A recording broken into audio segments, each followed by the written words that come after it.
My own brothers died tragically as well, truth be told.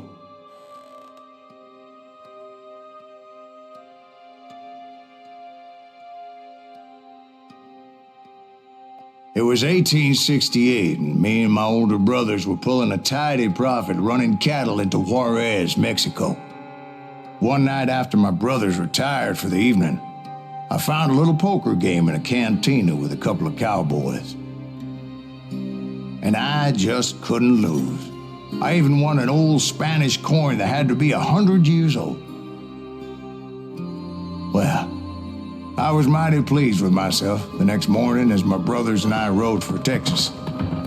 But before we crossed the border, those cowboys caught up with us. It was Johnny Ringo, Roscoe Bob Bryant, and another asshole named Jim.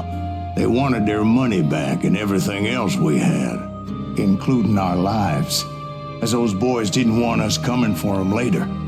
Bob put that old Spanish coin in my mouth and said, "I won't have it said that I left you with nothing, boy." Well, those horses bolted, and there we hung as those bastards rode away. The branch finally snapped under the weight of the three of us, but being my older brothers were bigger and heavier, they were already dead. And right then I swore to myself that I would avenge them. Ringo you know about. But Bob eluded me, until I heard he was riding with the wild bunch.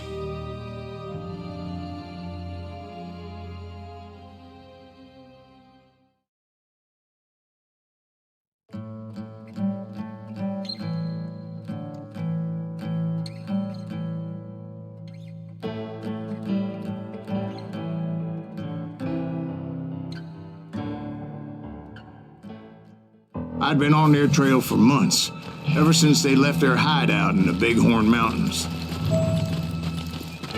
Led by Butch Cassidy, they were a loose association of outlaws who robbed banks and trains from Colorado to Montana. Among them was the Sundance Kid and that murderous hombre I was tracking, Roscoe Bob Bryant. They blew the bridge with the intention of forcing the train to stop. I was determined to make that sumbitch Bob pay for what he did to my brothers.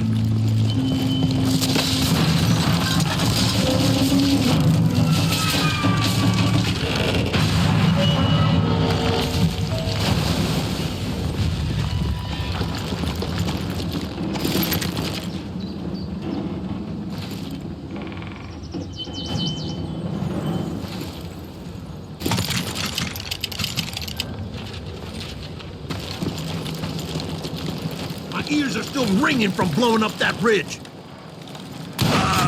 Well, I made my way off unscathed and came upon a few members of the gang and had no choice but to dispatch them. From there, I had to negotiate an even more precarious route. But first, I would need to get my ass out of there.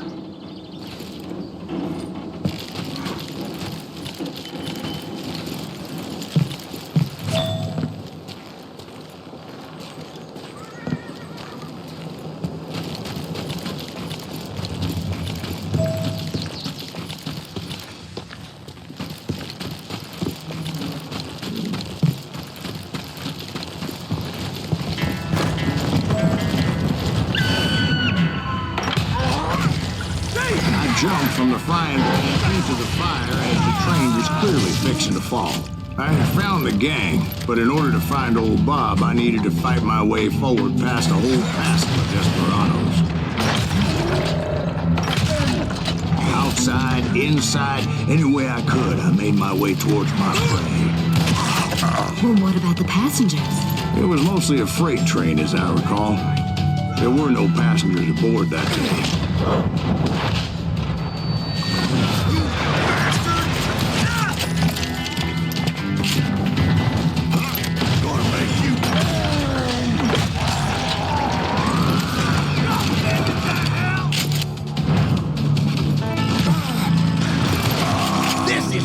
For you.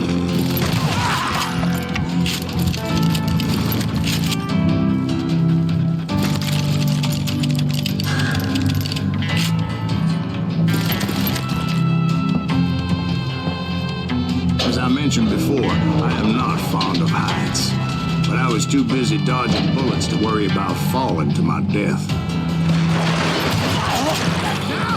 Odds were I was likely to die that day anyway. So I was determined to take down as many of those bastards as I could.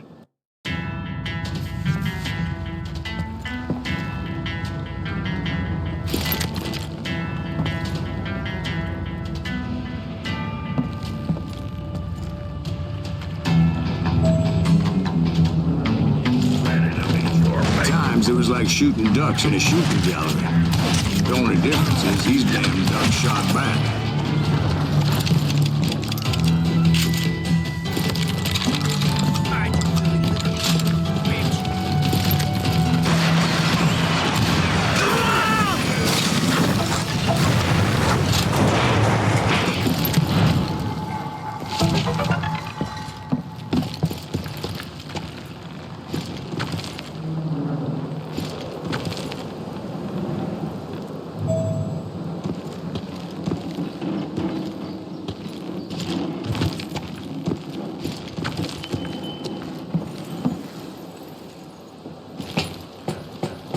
I kept hoping the law would show up and give me a hand. You mean like that giant Pinkerton posse that I read about?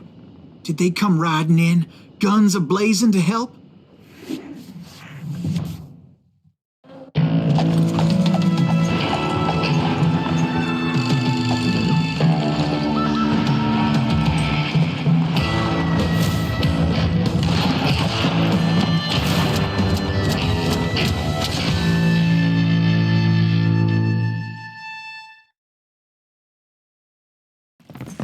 Help?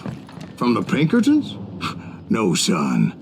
I had to fight the wild bunch all by my lonesome, as usual. Who the hell is that? Murderer bastard! Retreat! He's killing everybody! Hell's that coming? He'll kill us all! God damn it! Run!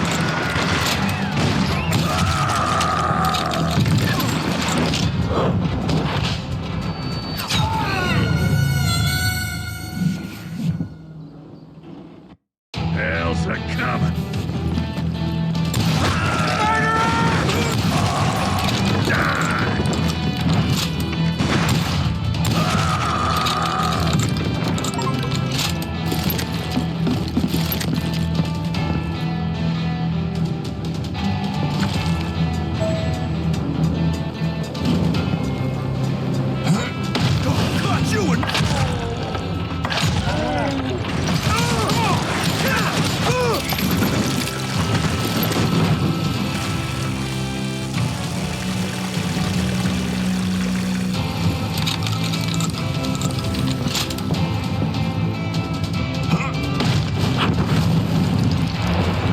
Is those dime novels didn't portray this as it happened, did they?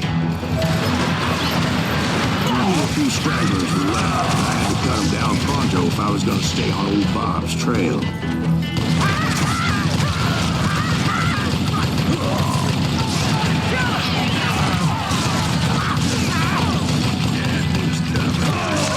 If you want to live!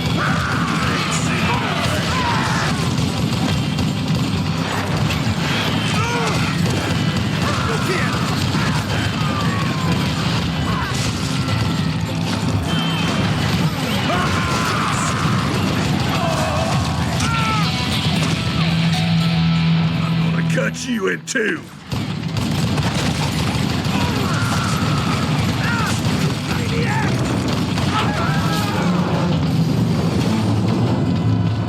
Once I silenced all those guns, I went searching for my nemesis, determined to finally have my justice. But the only survivor who welcomed me was George Flat-Nosed Curry. Who was he? The fastest gun in the gang. Right after Sundance, I mean. And Kid Curry. And maybe Elsie Lay, though some folks might dispute that.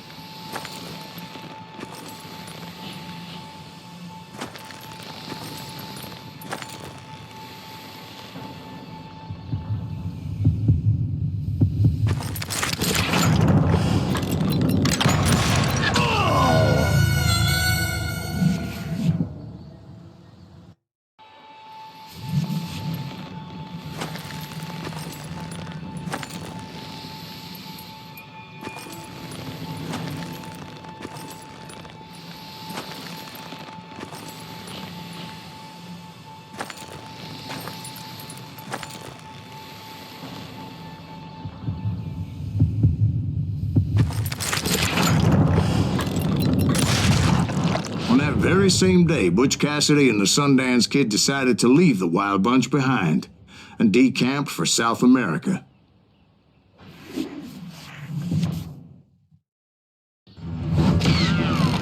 They ended up living down there for many years, but I'm sure you already know all about that.